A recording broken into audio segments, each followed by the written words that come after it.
This is the AEW Dynamite January 1st, 2025 full show results video which takes place at Harrah's Cherokee Center in Asheville, North Carolina. Jon Moxley cuts a fiery promo in front of his Death Rider soldiers, vowing to destroy the AEW World Championship, still hidden in a briefcase. He acknowledges Adam Copeland, stating, "I know exactly what he's about," as clips of their interaction at AEW World's End 2024 and their upcoming Trios match tonight play. We then shift backstage to Rated-FTR, dressed in matching t-shirts in Asheville, North Carolina. Adam Copeland, Dax Harwood, and Cash Wheeler each speak in turn. Copeland mentions seeing Fear in Moxley at World's End, adding that tonight will be fun, and Harwood wraps it up with, "Rated-FTR out." Then we saw a match between Hangman Adam Page versus Orange Cassidy. Cassidy takes a breather in the ropes and bails to the floor.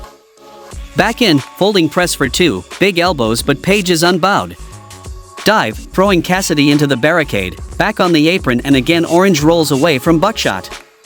In the end, Orange punch reversed, second try connects, and a second Orange punch lays Page out.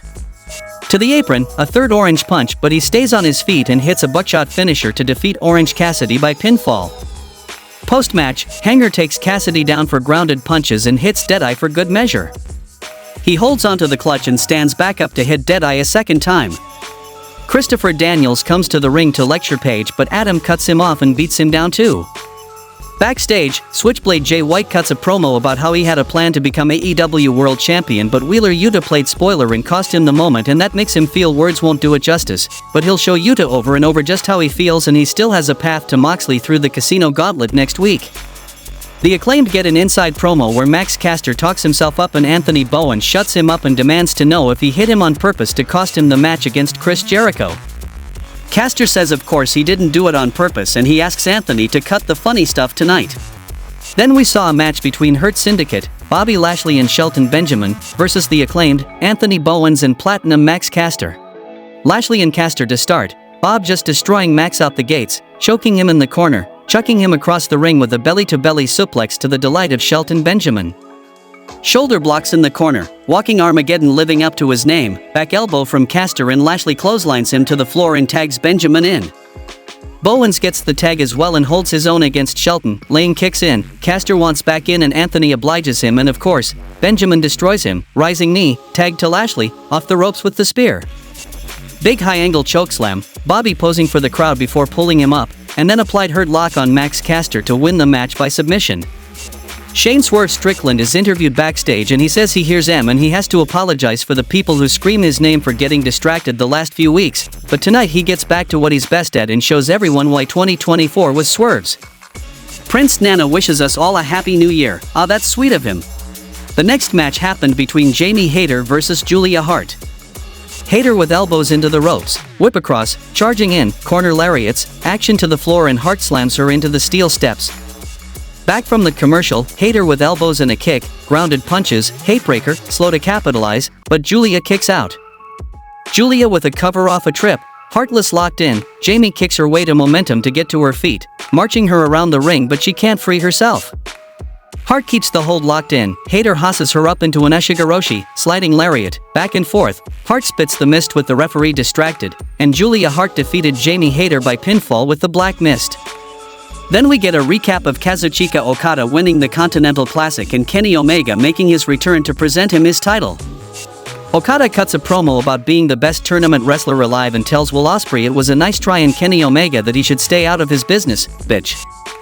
Mercedes Moné makes her entrance and she gets on the mic and puts herself over and tosses to a video package for all of us and wishes herself a happy new year. The video package, predictably, is about how great she is, and she says if you thought 2024 was money, just wait until you see what she does this year. The first stop on the money train is this Sunday in Japan when she puts her NJPW Strong Women's Championship on the line against Mina Shirakawa, and Mina has the Rev Pro title she wants, so she'll be coming for that, too.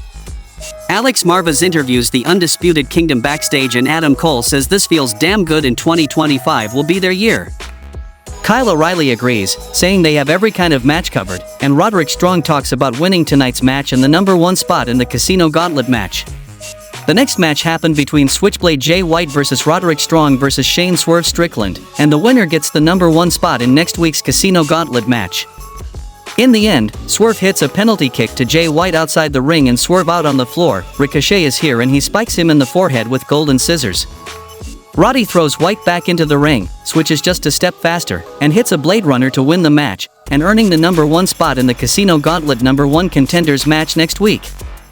Post-match, Ricochet jumps the barricade, Swerve is wearing the crimson mask, Prince Nana tries to get in front of him but Rick scares him off with the scissors.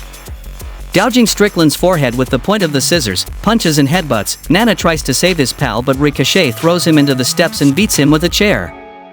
Rick sets the chair up in the ring and sits in front of Shane for a beat before getting back up and headbutting him a few more times, sitting Swerve in the chair, hits a spear gun. Undisputed Kingdom make the save and Ricochet backs off, laughing and rubbing his hands together before retrieving his scissors.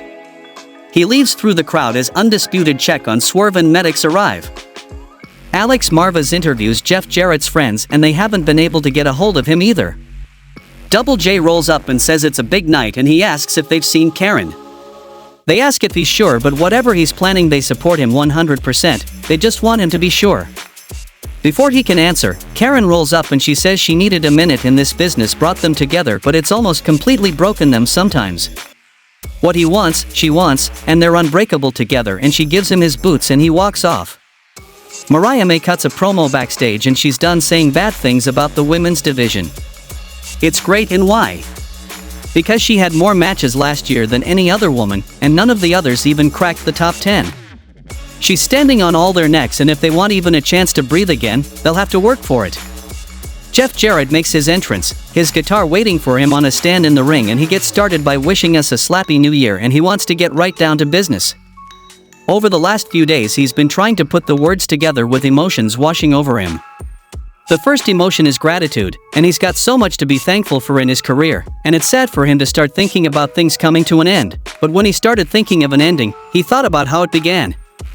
For the Jarrett family, it started in 1946 in Nashville when his grandmother took a second job selling wrestling tickets and that changed his father's life and his whole family's life, and she became the CFO of the Tennessee Territory. And then his dad got into the business, promoting shows and wrestling and becoming so popular he got a chance to buy the promotion. And after a lot of high-risk, high-reward divisions, he promoted in Tennessee for 40 years and then in 1986, against his family's wishes, Double J dropped out of college to start his pro wrestling career. And he could go on and on about these high-risk, high-reward decisions, but he's got just one more. In 2002, he bet on himself and launched his own promotion, TNA Chance Ring Out, and in his opinion, that promotion has produced some of the greatest professional wrestlers of all time and that brings him to tonight, he says as he picks his boots up off the canvas and no, Chance Ring Out. As a 12-time heavyweight champion and a 2-time Hall of Famer he asks himself if he should just ride off into the sunset, and the answer is hell no because the thought that keeps going through his mind is, Jeff, when you take the biggest risk, you get the biggest reward, so he's here to announce he signed his very last pro wrestling talent contract. He's resigned with AEW because he wants one more ride, and not just any ride, he was AEW Gold and he's not talking trios or tag belts, he's talking about the biggest risk of his career, and hell yeah he could fall flat on his face, next week there's a gauntlet, put his ass in it. January 1st, 2025, the Last Outlaw's New Year's resolution is that he wants to become the AEW World Champion. Hook cuts a promo about finishing what he started with Christian Cage and choking his ass out. Then we saw a handicap match between John Cruz and Rob Killjoy versus Powerhouse Will Hobbs, and the result of this match was Will Hobbs won the match by pinfall, stacking both guys on top of each other. Alex Marvez interviews Big Bill and Brian Keith and they say this place is alright but Chris Jericho ain't coming here, and they call Rated-FTR out, saying he doesn't know if they should be more ashamed for being proud of Asheville or Asheville more ashamed for being proud of them. They need to be taken down a branch or two, and Keith calls M-Rated our dumbass. Adam Copeland says he's not a bad apple, he's like a tumbleweed, and Bill's face is stupid, so he challenges the Learning Tree to a trios match on Saturday. In the main event of the show, we saw a match between Death Riders versus Rated-FTR, and the result of this match was Rated-FTR defeated Death Riders by pinfall with a spear from Adam Copeland on Wheeler Yuta. Rated-FTR celebrates, and the show goes off the air.